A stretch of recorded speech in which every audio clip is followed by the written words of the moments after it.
Hola and hello guys! I hope everyone had a fantastic October and Halloween, Dia de los Muertos, and any other festivities. Did you guys enjoy the little mini short treat? I hope you did. It was a little hard to complete this while also experiencing full-blown chaos of having moved so recently into a bigger house. I actually made very little progress in the modifications and fix-ups because Paraguay decided to have a month's worth of gigantic thunderstorms. And then, well, I had my concert to prepare for, and yes, we did kick ass. But enough of real-life tidbits. You're not here for that. You're here because you want more animation content and goodies, and I am here to deliver. This is for the peeps who wish to know the deeper inner workings of animating a scene, and how my own production working pipeline works. So it's early October, and I'm working on a few scenes for the next Spider-Fly short, when I noticed that I always think about making something fun for Halloween every year, and then never get to it. So I made the choice to create something short, sweet, and funny to keep you guys entertained, and to also finally make something for my favorite holiday of the year. There wasn't really a lot of planning in the early stages besides the desire to make it, so I didn't really storyboard it or anything like that. I thought of the scenes and brainstormed it straight into my animation file. All I knew is that first thing first, I needed a scene, a background. Because my idea, of course, was to have the caterpillars burst out of the pumpkin and eat it away, creating the jack-o'-lantern. So, first I created a very crudely drawn background, deciding where the pumpkin would be, as well as the foliage and open spaces where the characters would interact and stand on. Once I got all the elements where I wanted them, I cleaned up the background with nicer lines. I do this because I need the background to know where to locate my characters, and having a neater scene to work with makes the process much easier to the eyes. Sometimes when sketches are too messy, it can fatigue the eyes and confuse you, so it's best to always have cleaner lines to avoid any mistakes. So I want you to pay attention to what I did here. See? I drew out the face already, the two eyes and the mouth. This is my pathway, my guide to know where to draw the caterpillar and where to move it in the next frame as I animate it. Now, there's no one way I always use to animate. Sometimes I animate straight away, from start to finish. Sometimes I draw the key poses first and then fill it out with in-betweens. You just have to make the call based on what you're wanting to animate. Or at least that's how I view it. For the caterpillar, I chose to draw key poses first and then fill out the gaps with in-betweens. Every time the caterpillar takes a bite, it eats away some of the pumpkin, creating a hole. I chose to animate the hole alongside with the caterpillar. Probably not the smartest thing. It's always better to keep your elements separate, even if they move within the same time frame. But this was a quick thing, so I took my chances. I animated the caterpillar eating out the hole for the eye first, and then went back and animating the part where it bursts out. Separate actions, separate animations. Okay, now you're probably thinking I went ahead and did the whole thing again for the other eye. Actually, no. See, Clip Studio lets you duplicate animation timelines. So all I did was duplicate my timeline where my caterpillar animation was, and then with the timeline layer selected, you click on the scale and rotate tool, you go to edit, transform, flip horizontal, and bam, you have the same animation facing the opposite side. Do not deselect the timeline layer and use the scale and rotate tool again to reposition your frames where they need to be.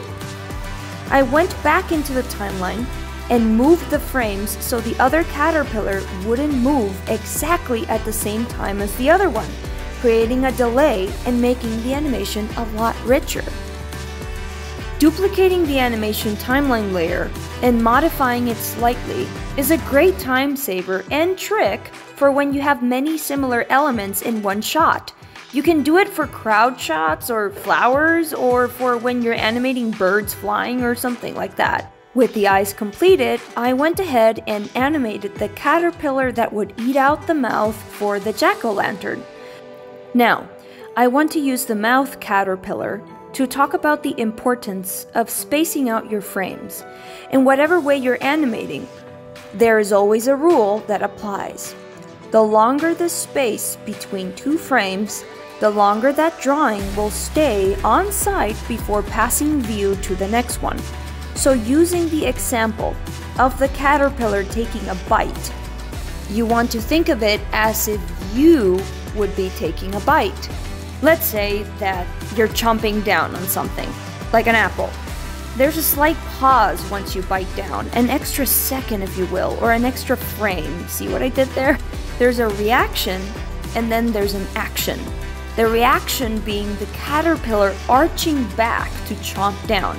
The action being the chomping down, and then a little hold after repeating the cycle again. It's very similar to what you apply to walking cycles or flying or a ball bouncing. Cyclical, repetitive animations are not all timed equally for each frame. There's pauses when the foot lands on a walk cycle or when a ball hits the floor. So always study the way you wish the movement to look like and try it out if you can. Alrighty, let's move to our little star, Veve the spider-fly. I knew from the start I wanted Veve to stand on the top of the pumpkin looking down at the caterpillars, but it was a bit too small to draw in actual size. I like working in the 1920 by 1080 space right away from the get-go, so here's the trick that I used. I drew out Veve's key poses in a much bigger size, and when I was confident enough, I again selected the animation timeline as a whole, where I drew out her frames and resized it, using the scale and rotate tool. After the keyframes were all where I wanted them, I once more filled out the animation with the in-betweens. When Veve flies across the screen, I drew one pose and then simply duplicated the same one over and over, repositioning each one to create the flying path. It is a little stiff, I know, but again, here's where you as an artist have to make the call on how much you want to work on this. If this were a bigger production, and I wouldn't have been working under a time constraint, I probably would have animated it a little bit more, with her wings moving and all, but this, ultimately, was just a little mini short treat, so I decided to cut some corners on that part.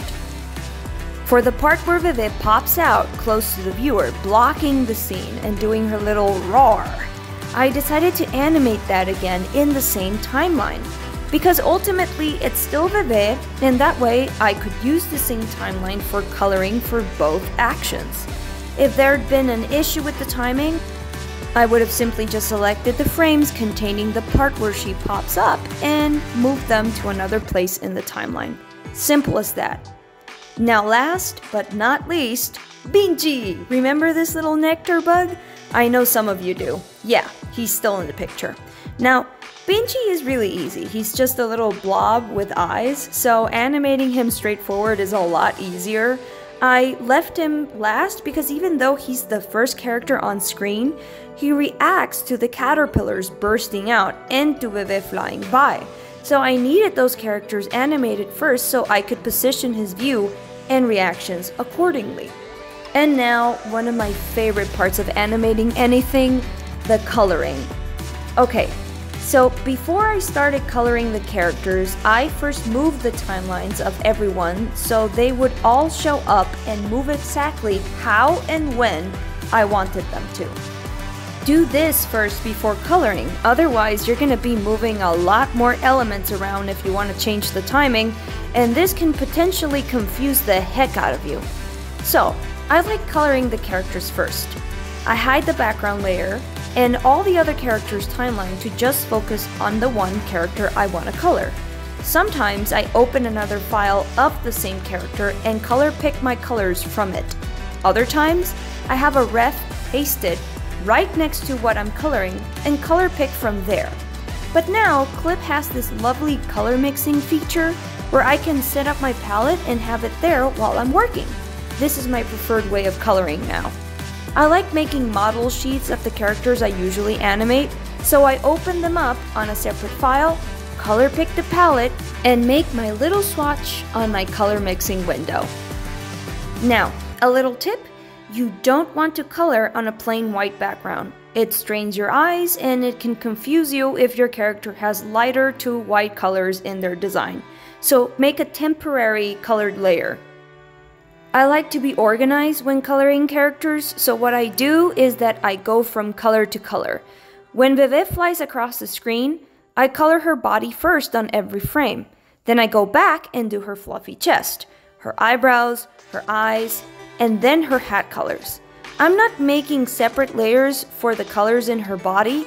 I am, however, making separate layers for her eyes and her wings. You need to have in mind the design and physical aspects of your character. For example, Veve's wings. Veve's wings, they're kinda see-through. So every other color comprising the rest of her body would appear slightly faded underneath them. That's why they need their separate layer, so you can lower the opacity of your timeline as a whole to make them a little transparent. Also, because Veve's wings are two-toned, having pink on the tips in a faded in style, another timeline on top of the solid wing color needs to be made and then clipped to the solid wing color timeline below to create that lineless airbrush effect. Same as why her eyes need a separate animation timeline. Veve's eyes are also two-toned. On top of that, her pupils do not have an outline, so another clipped timeline needs to be made to create a frame-by-frame painting over the outline of her pupils, and another separate one to airbrush the pink over her solid purple eyes. I do the same trick to recolor my line work. I animate in blue or red, and because I only clean my pencil test and not do inking, I simply create a clip layer on top of my timeline and bam, color change for the whole animation. Always separate timelines of elements in your character that behave or look differently.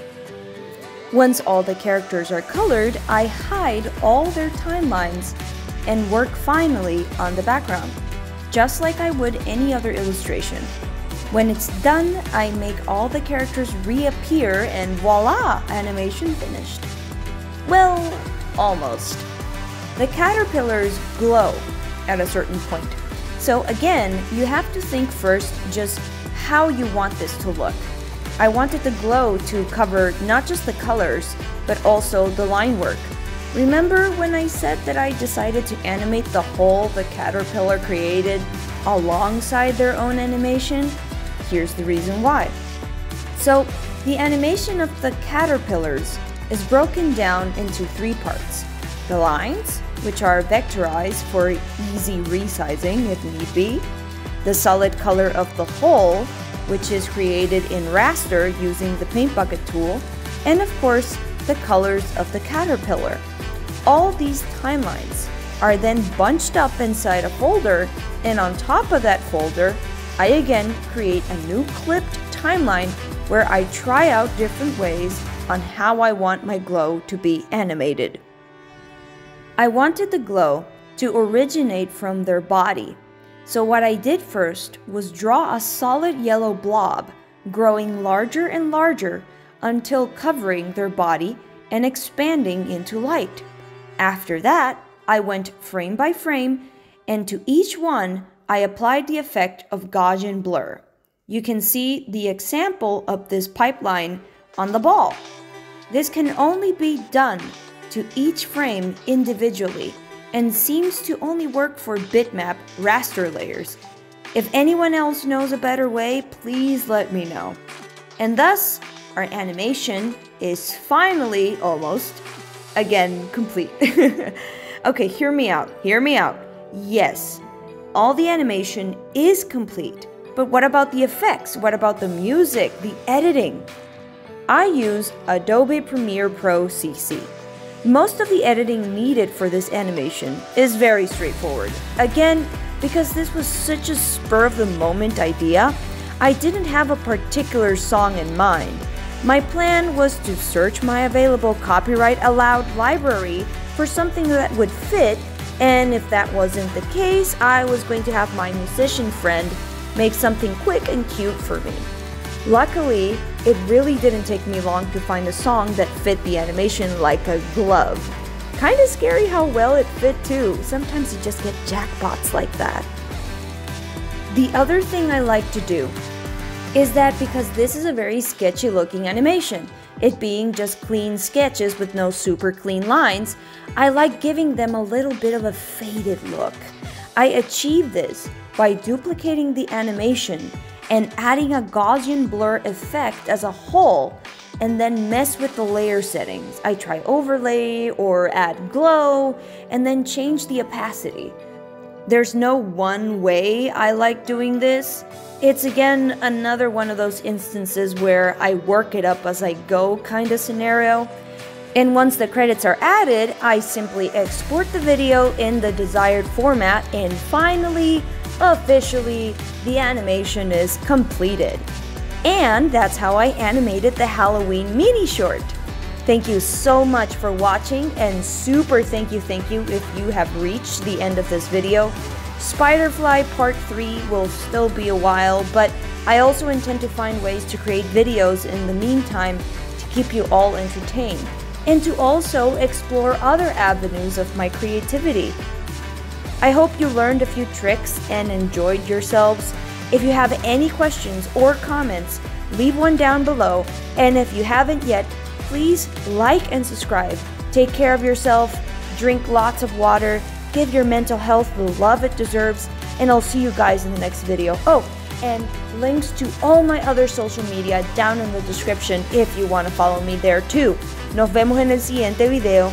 Bye bye!